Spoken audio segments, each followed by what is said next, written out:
between you and your Japanese bike and your Ducati experience, what's your take on that? Pros and cons to both. I was actually jumping over to the Suzuki. I was actually surprised because one thing that I fell in love with the Ducati was just, just the muscle. And what I mean by muscle is just you start the bike, you let the clutch out, and you can just feel that, there's just some rock. It's just some rock down there.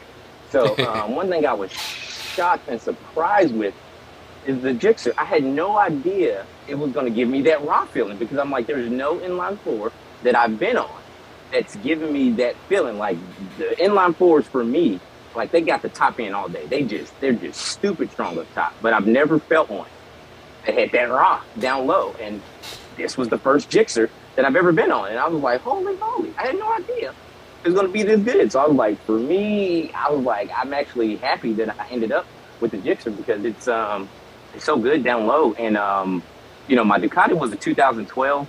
And I loved it. I mean, even though the technology was a little bit older, it was just a good raw feeling bike that did everything that I wanted it to do. Not many electronics on the bike. It just, it kind of gave you that motorcycle experience without being neutered by electronics. So jumping over to the Gixxer, I find that at least it feels very similar. There's not, maybe it doesn't have the top electronic specs on the bike, but what it does have allows you to enjoy and ride the bike like you feel like you're riding the bike, not like the bike is like, hey, I'm just letting you on top of me, but I'm really doing everything. You just got to sit here. Like, I actually feel like I'm riding this bike. So I liked it. Out of all the bikes I've been on, and rode over the years, this is honestly one of the best bikes I've been on. It's nothing about the Gixxer that will literally blow your mind like, this is the best I've ever felt in the world. But everything works on this bike. Everything works well together on this bike. So I turned traction control off, and the bike is just a dream.